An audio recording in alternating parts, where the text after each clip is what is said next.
Yo, what is going on, y'all? It's your boy, One Physical Therapist Assistant. Y'all, hope y'all doing good today. It is raining and it's sunny out. That's always, I like to see that.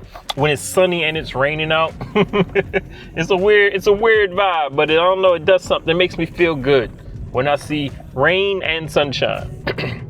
What's going on, y'all? Hope y'all doing all right today, man. I had a good day today. Short day. I love a good short day. About to head home to my baby. Look. I had an 89-year-old, y'all. I'm keeping it real with y'all. All you people that don't want to work. All you people that don't want to work. 89-year-old. No. Maybe in her 90s. I want to say she's in her 90s. She's in her 90s now, but she worked until she was 89. Worked at a diner. Worked as a hostess and a cashier at a diner till she was 89 years old. This might have been like a second or third career for her. She said she did it for 23 years. And this is her advice to you, okay? This is her advice. Don't stop because it's gonna be too hard to start back up. Oh, she dropped the bar, man. Don't stop because it's gonna be too hard to start back up. Don't stop what? Don't stop working. She says, don't stop working because it's going to be too hard for you to start back up. Now, everybody, granted, probably the average person doesn't want to work till they're 89 years old. But the key part about her story is she was doing something that she loved. She worked at a diner. She was very familiar with the community. Everybody knew her. She was well known. So you at a diner, you're greeting people, all your friends coming in to eat. You just helping them get set up, get to their tables or whatever have you. So she loved what she was doing. And they say when you love what you're doing, it's not like work. So she enjoyed it.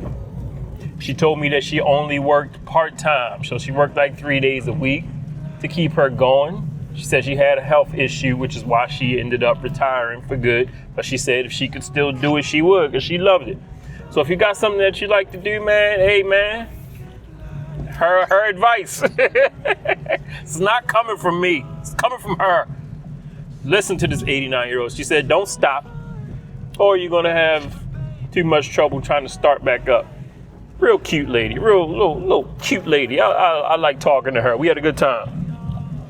Yo, I got some blue-collar tips for you. You know I always like talking to my blue-collar workers, my former blue-collar workers. I get tips from them because there's not many more good blue-collar workers out there. All right? Talk to a guy who was into septic systems. I don't know. Do you have a septic system at your house? Huh? Does all your waste go into a big container buried beneath your lawn? And then all the fluid drains out in the yard? Is that what you got? You got a septic system? I got a septic system, but I don't know much about them. And I've been in my house for, I don't know, going on, I think 18 years, something like that. I don't know. But I've had this septic system and I don't know much about it. So I had questions for him. Like how do you know when you're supposed to get your septic drained? Because you got to get these things drained. You got to drain all the solid waste out of it. All right. He said you're supposed to do it every 2 to 3 years. So that's a good guideline, y'all. Every 2 to 3 years. And I said, I heard that and I know that and I've been doing that. However, is there a sign? Is there something that will tell you that you need to get your septic drained? Is there anything that can tell you? He said if your toilet starts backing up, I mean, the average person might know this. If your toilet starts backing up, but he said mainly your tub, your shower. He said if that starts backing up, that's a real strong telltale sign you need your septic drained. Do you know he told me that back in the 1980s, he used to drain septics for $20. $20. He said people used to be mad about that.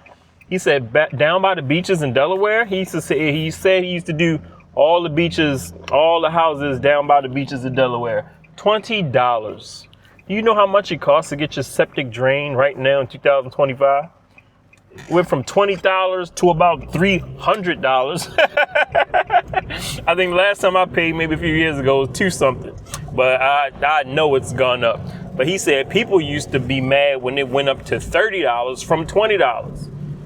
So he said it's crazy what the prices are now. He can't imagine. But yep, that's how it works, y'all. That is how it works.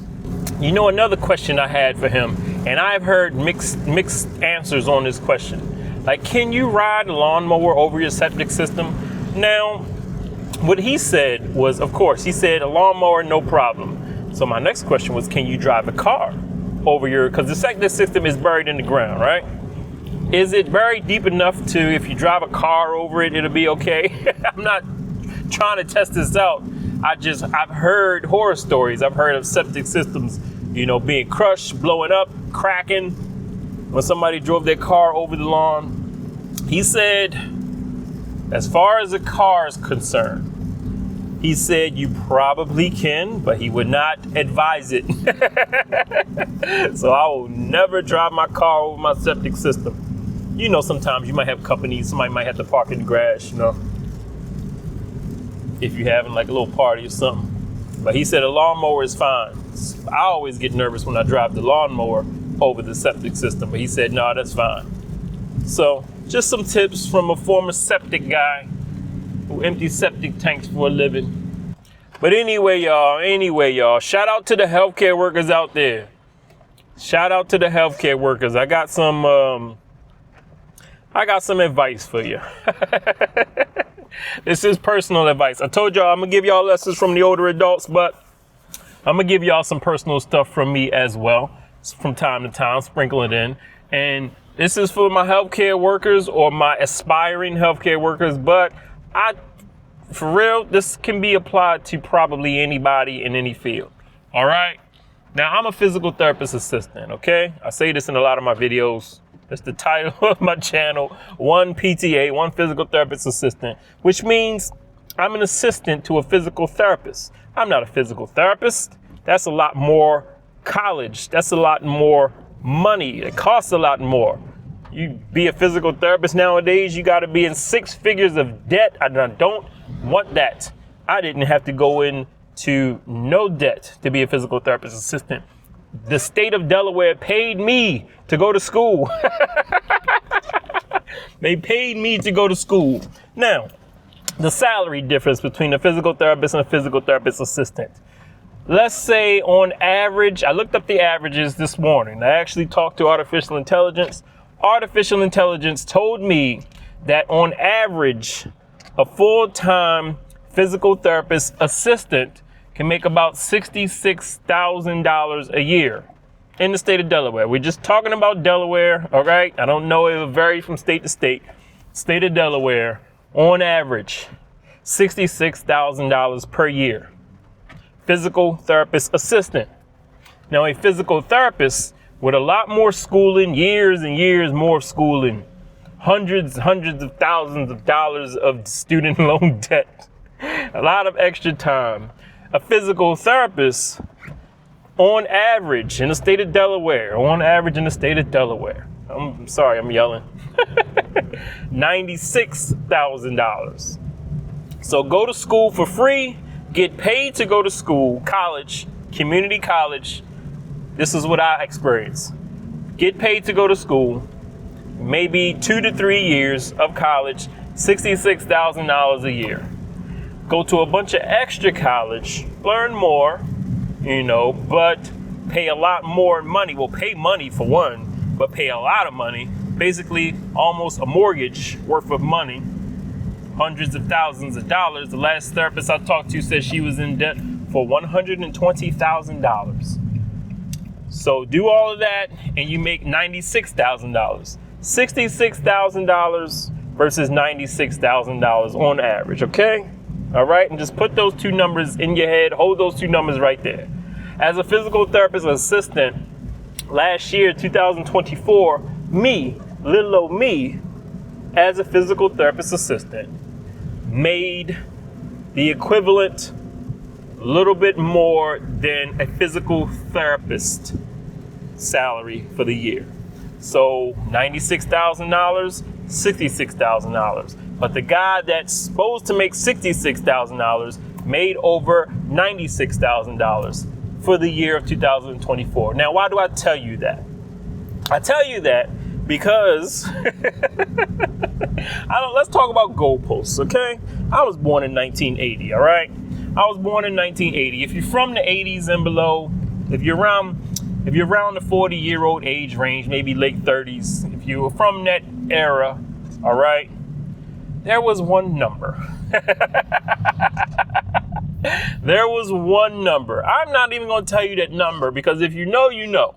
There was one number that you needed and you would be set for life. We're talking about money. We're talking about money. There was one number that you and your friends and your family, everybody knew this one number. It was not a big astronomical number. It wasn't some grandiose, it wasn't a huge number. It wasn't.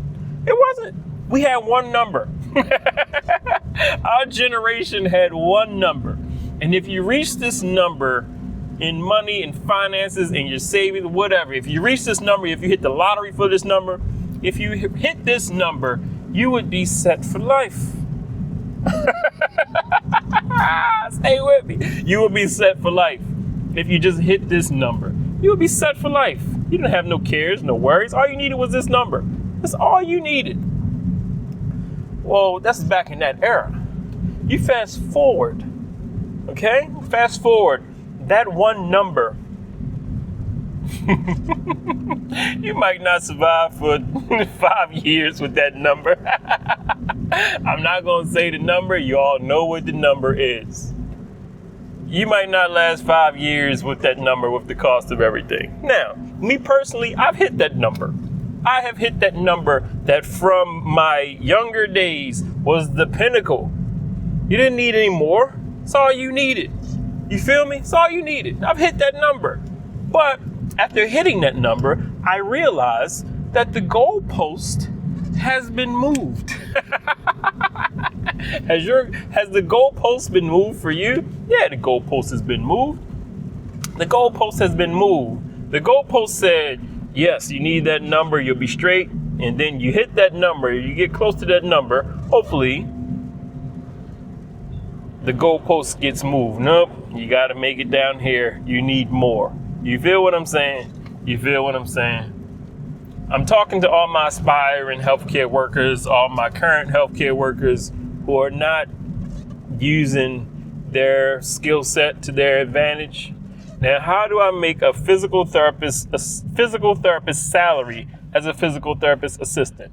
Well, I take advantage of a little thing called PRN, working as needed. Okay?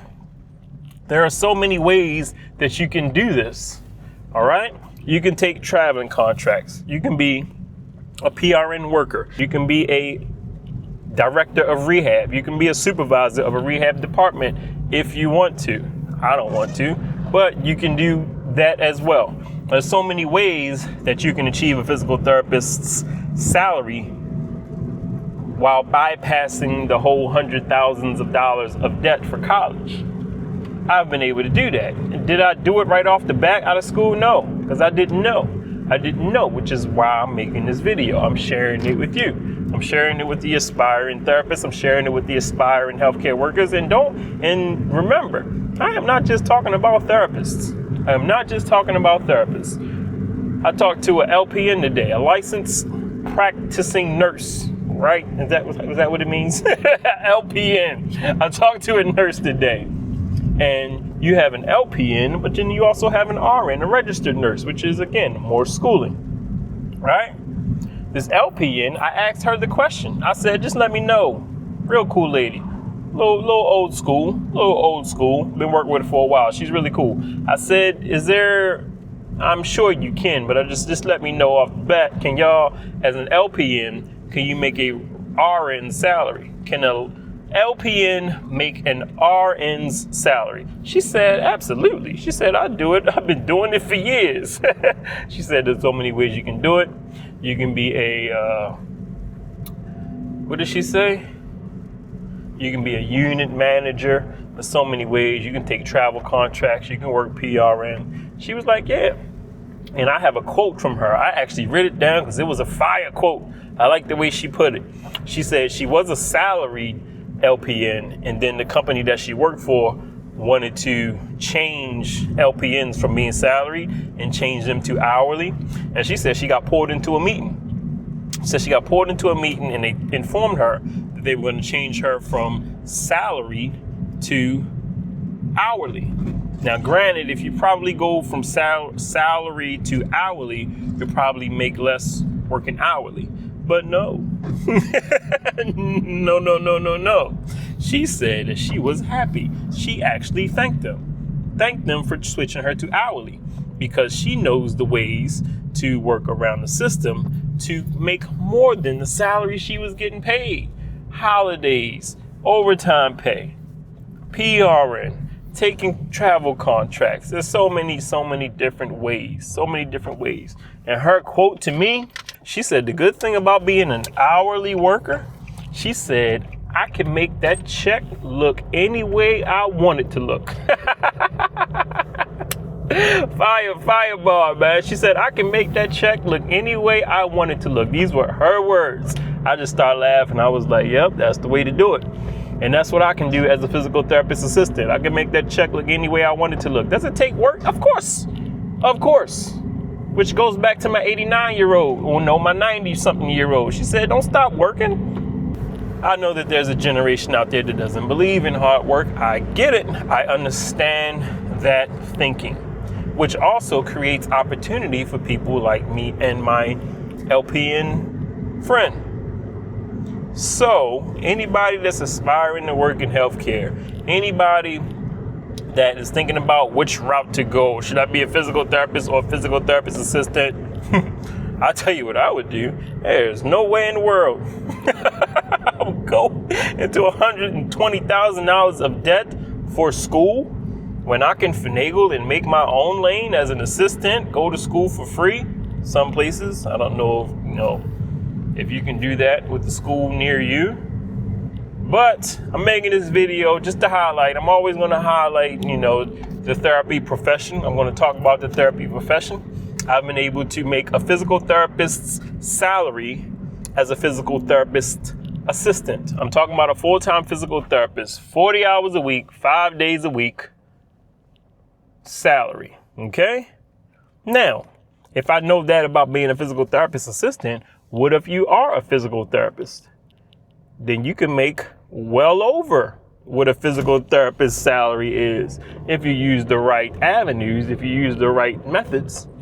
Take travel contracts, take PRN jobs, work PRN, buy your own health insurance. You feel me? I got a friend who does that right now. He said he pays less for his health insurance than the job wanted to give him working full time for them. He said it makes no sense because he can make a lot more working PRN. I met a physical therapist that traveled all over America. Traveled to Texas, California, New Jersey, Ohio, Portland. He was telling me all the places he traveled to just doing his thing as a physical therapist. You feel what I'm saying? There's so many ways, y'all. So many ways. So, if you're a healthcare worker out there and you're getting tired of your job, so much opportunity. And you got to understand that we take advantage of these opportunities because there's a scarcity of healthcare workers. There's a high demand for healthcare workers. I wouldn't be making this video if there wasn't a high demand. I'm inviting you.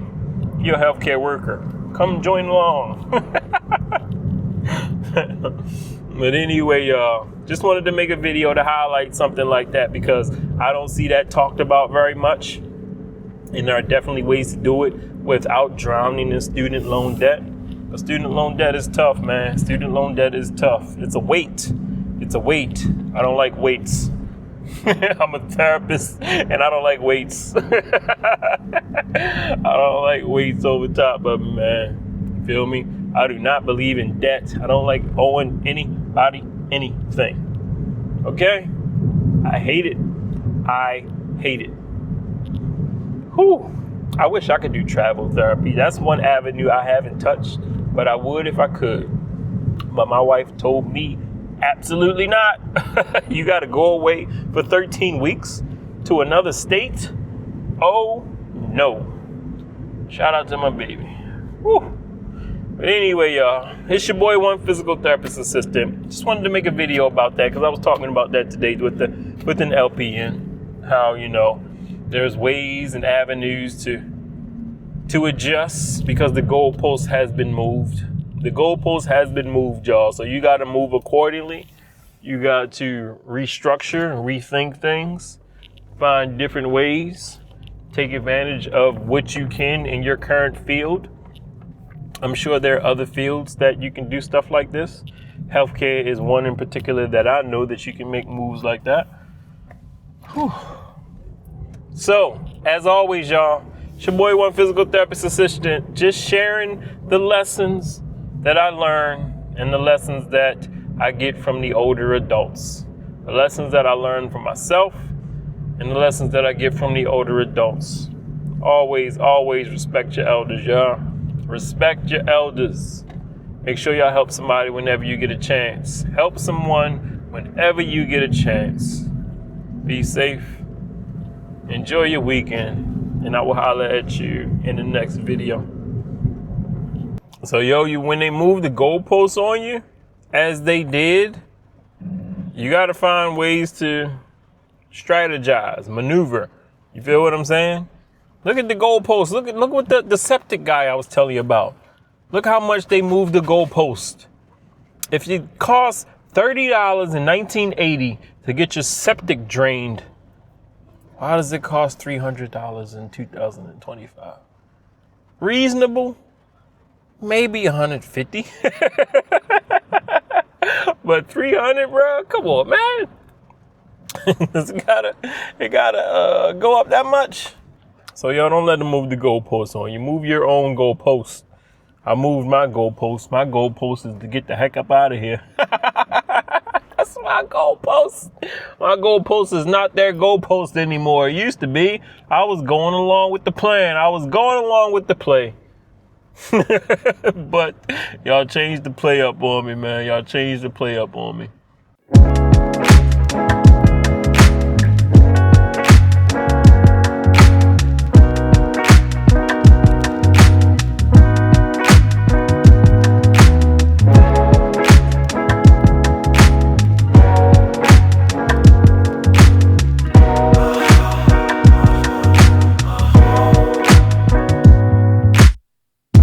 Take a